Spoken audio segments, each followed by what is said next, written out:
Hello student, welcome to our YouTube channel सेनरा advance education. आज हम पढ़ने जा रहे हैं क्लास 8 की हिंदी की पाठ्य पुस्तक बसंत का लेसन 3 जिसका नाम है बस की यात्रा। ये जो लेसन है यह हरिशंकर परसाई जी द्वारा लिखा गया है। यह एक व्यंग्यकार रहे हैं और इन्होंने इस लेसन में अपनी एक यात्रा का अनुभव साझा किया है। और इस लेसन में उन्होंने जो नगर निगम की बसें होती हैं उन पर व्यंग किया है। इस लेसन में एक बस की हालत को दिखाया गया है जिसकी हालत बहुत ज़्यादा ख़राब है और जो लेखक हैं वह उस बस से यात्रा कर रहे हैं। तो कैसा रहा उनका अनुभव जानने के लिए पढ़ते हैं लेसन को। हम 5 मित्रों ने तय किया कि शाम 4 बजे की बस से चलें। पन्ना से इसी कंपनी की बस सतना के लिए घंटे भर बाद मिलती है जो जबलपुर की ट्रेन मिला देती है। सुबह घर पहुंच जाएंगे। हम में से 2 को सुबह काम पर हाजिर होना था, इसलिए वापसी का यही रास्ता अपनाना जरूरी था। लोगों ने सलाह दी कि समझदार आदमी इस शाम वाली बस से सफ़र नहीं करते। क्या रास्ते में डाकू मिलते हैं? नहीं, बस डाकिन है। जो ये पैराग्राफ है इसमें लेखक ने बताया है कि ये 5 मित्र हैं और ये शाम 4 बजे की बस से जाने वाले हैं। पन्ना से सतना को जाने वाले हैं और उसके बाद फिर घंटे भर बाद बस मिलती है जो कि जबलपुर वाली ट्रेन से मिला देती है। मतलब जबलपुर वाली ट्रेन वहाँ से मिल जाती है और फिर उनमें से 2 व्यक्तियों को वापस अपने काम पर भी, ड्यूटी पर भी आना था। तो जो लोग हैं वो कहते हैं कि समझदार जो व्यक्ति हैं वो इस बस से यात्रा नहीं करते हैं। तो लेखक बड़े व्यंग से कहते हैं कि क्योंकि रात का सफ़र था, शाम को वो जाने वाले थे तो वो जंगल भरा रास्ता था। तो वो कहते हैं कि जो रास्ते हैं उसमें रास्ते में क्या डाकू मिलते हैं? तो लोगों ने कहा कि डाकू नहीं मिलते हैं, जो बस है वो डाकिन है। डाकिन मतलब डाकुओं से भी ज़्यादा खतरनाक है। बस को देखा तो श्रद्धा उमड़ पड़ी। खूब वयोवृद्ध थी, सदियों के अनुभव के निशान लिए हुए थी। लोग इसलिए इससे सफ़र नहीं करना चाहते थे कि वृद्धावस्था में इससे कष्ट होगा। यह बस पूजा के योग्य थी, उस पर सवार कैसे हुआ जा सकता है। जब लेखक ने बस को देखा तो उनके मन में उसके प्रति एक श्रद्धा भाव उमड़ पड़ा। और क्योंकि जो बस थी उसकी जो हालत थी वो बहुत ज़्यादा पुरानी थी।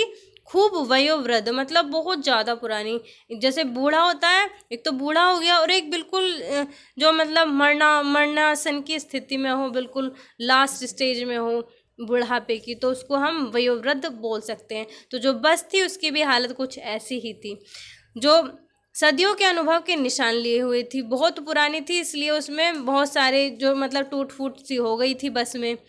जो लोग थे उससे सफ़र करना नहीं चाहते थे क्योंकि उनको लगता था कि अगर वो उससे सफ़र करेंगे तो जो बस है उसको परेशानी होगी। और यह बस पूजा के योग्य थी, मतलब पूजा के योग्य कि ये चलने लायक नहीं थी, लेकिन फिर भी लोग इसमें सफ़र किया करते थे। उस पर सवार कैसे हुआ जा सकता? जब ये पूजा के योग्य थी मतलब इसमें सफ़र करने लायक नहीं थी, तो फिर इसमें सफ़र कैसे किया जा सकता था? लेकिन फिर भी जो नगर निगम है उन्होंने इस बस को चलाया हुआ था। बस कंपनी के एक हिस्सेदार भी उसी बस से जा रहे थे। हमने उनसे पूछा, यह बस चलती भी है? वह बोले, चलती क्यों नहीं है जी, अभी चलेगी। हमने कहा, वही तो हम देखना चाहते हैं, अपने आप चलती है? हाँ जी, और कैसे चलेगी? जिस बस में हम जा रहे थे उसी बस में बस की कंपनी के एक हिस्सेदार भी सफ़र कर रहे थे। तो हमने उनसे ऐसे ही पूछ लिया कि जो व्यंग्यात्मक तरीके से जो कवि हैं उन्होंने पूछा कि यह बस चलती भी है क्या? तो बोले, चलती क्यों नहीं है जी? तो उन्होंने कहा कि हाँ अभी चलेगी, क्यों नहीं चलेगी। वो अब जो लेखक है वो कहते हैं कि हम भी इसी बात का वेट कर रहे हैं कि कब ये बस चलेगी और कैसे चलेगी। गजब हो गया, ऐसी बस अपने आप चलती है। हम आगा पीछा करने लगे। डॉक्टर मित्र ने कहा, डरो मत, चलो, बस अनुभवी है, नई नवेली बसों से ज़्यादा विश्वसनीय है, हमें बेटों की तरह प्यार से गोद में लेकर चलेगी। हमारे एक डॉक्टर मित्र ने हमें कहा कि डरो मत, आप बस में चले जाओ, और यह बस जो है बहुत ही ज़्यादा अनुभवी है, एक्सपीरियंस है, और जो नई बसें हैं उनसे ज़्यादा विश्वसनीय है, और यह हमें उस तरीके से लेकर चलेगी जिस तरीके से माँ अपने बेटे को लेकर चलती है। हम बैठ गए। जो छोड़ने आए थे वे इस तरह देख रहे थे जैसे अंतिम विदा ले रहे हैं। उनकी आंखें कह रही थी, आना जाना तो लगा ही रहता है, आया है सो जाएगा, राजा रंक फकीर। आदमी को कूच करने के लिए एक निमित्त होना चाहिए। जो हमें छोड़ने के लिए आए हुए थे, जब हम बस में बैठे तो जो हमें छोड़ने के लिए आए थे वो हमें ऐसे देख रहे थे जैसे हम अंतिम यात्रा पर जा रहे हों, और उनकी आंखें हमसे कुछ इस तरीके से बोल रही हो कि आना जाना तो लगा रहेगा, चाहे वो राजा है, चाहे रंक है या फिर फकीर है, सबको एक दिन जाना ही होता है। लेकिन आदमी को कूच करने के लिए, कूच करने मतलब जाने के लिए एक निमित्त चाहिए, एक उसका कोई ना कोई उद्देश्य होना चाहिए, निमित्त होना चाहिए। इंजन सचमुच स्टार्ट हो गया, ऐसा जैसे सारी बस ही इंजन है और हम इंजन के भीतर बैठे हैं। कांच बहुत कम बचे थे और जो बचे थे उनसे हमें बचना था। हम फौरन खिड़की से दूर सरक गए। इंजन चल रहा था, हमें लग रहा था कि हमारी सीट के नीचे इंजन है, क्योंकि जो बस थी वो बहुत ज़्यादा हिल रही थी और ऐसा लग रहा था कि जहाँ पर हम बैठे हुए हैं, लेखक बता रहे हैं कि जहाँ पर हम बैठे हुए हैं वहाँ पर इंजन है और हम जो है इंजन के भीतर हैं। जो बस थी उसकी हालत बहुत ही ज़्यादा खराब थी। बस सचमुच चल पड़ी और हमें लगा कि यह गांधी जी के असहयोग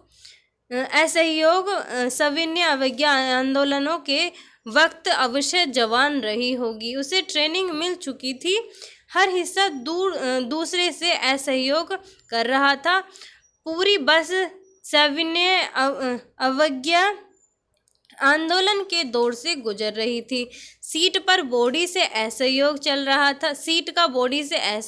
रहा था।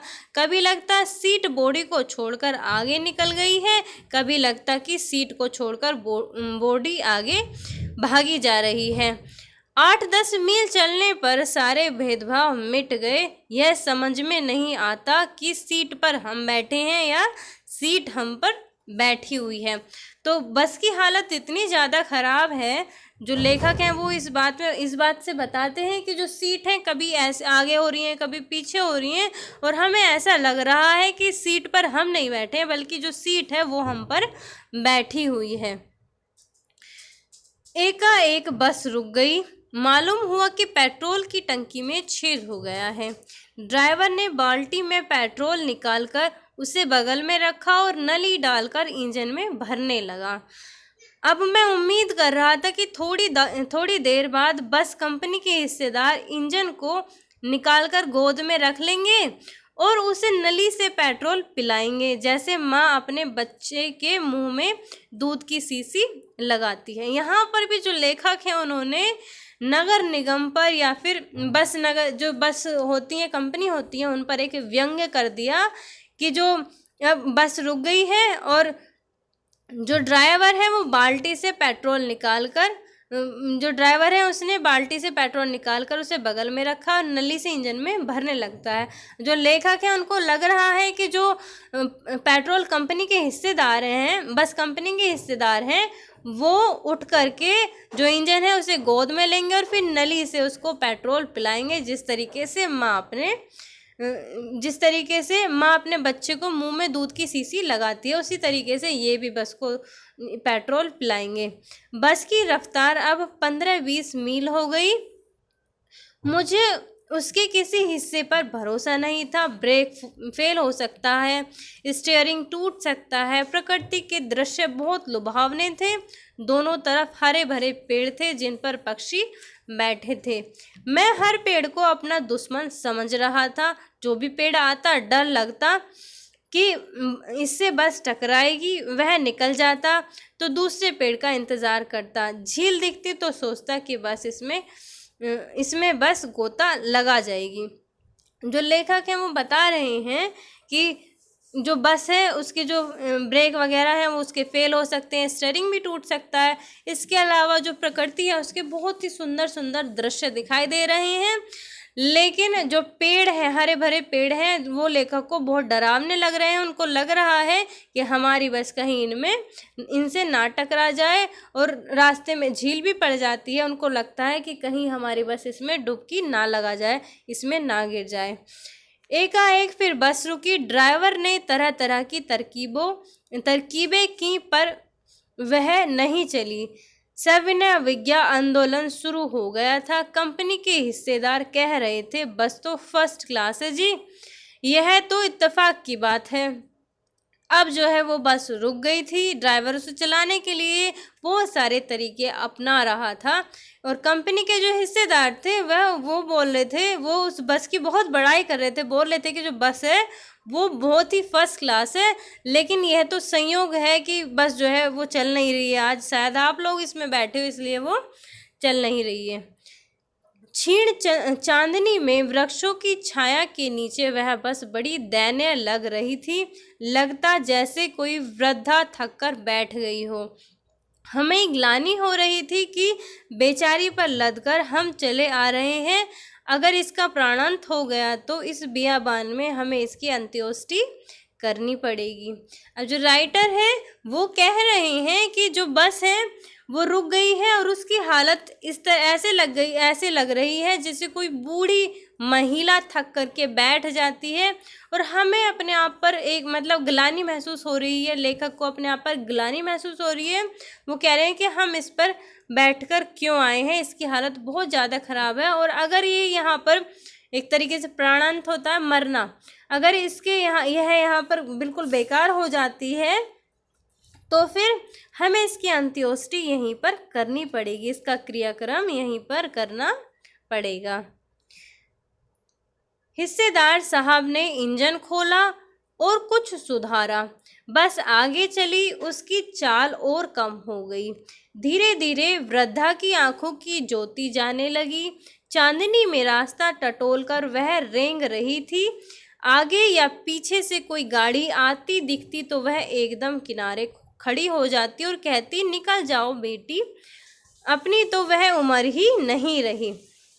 अब जो लेखक है वो बस के बारे में बता रहे हैं। जो पुरानी बस है, बहुत ज़्यादा पुरानी बस है, वो बता रहे हैं कि जो उसकी लाइट है वो भी बंद हो गई हैं, वो भी नहीं जल पा रही हैं, लेकिन पता नहीं कैसे कैसे रेंग रेंग कर वो चल रही है। लेकिन अगर सामने से कोई या पीछे से कोई गाड़ी आती है तो वह किनारे पर खड़ी हो जाती है और उसके निकलने का इंतज़ार करती है। जब वह निकल जाती है तब वह चलती है।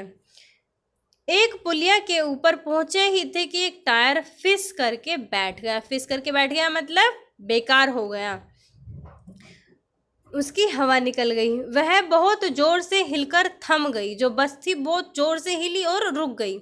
अगर स्पीड में होती तो उछलकर नाले में गिर जाती। अगर उसकी स्पीड तेज़ होती तो नाले में गिर सकती थी बस। मैंने उस कंपनी के हिस्सेदार की तरफ पहली बार श्रद्धा भाव से देखा।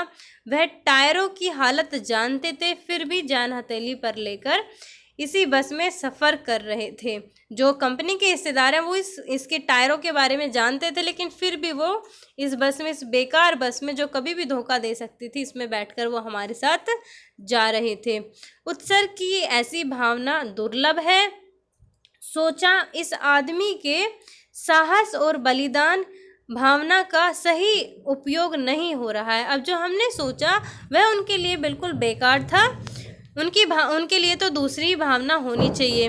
इससे तो किसी क्रांतिकारी आंदोलन का नेता होना चाहिए था। अब इन्होंने उस कंपनी के हिस्सेदार पर भी व्यंग्य किया कि जो है ये व्यक्ति, इनको किसी क्रांतिकारी आंदोलन का नेता होना चाहिए था।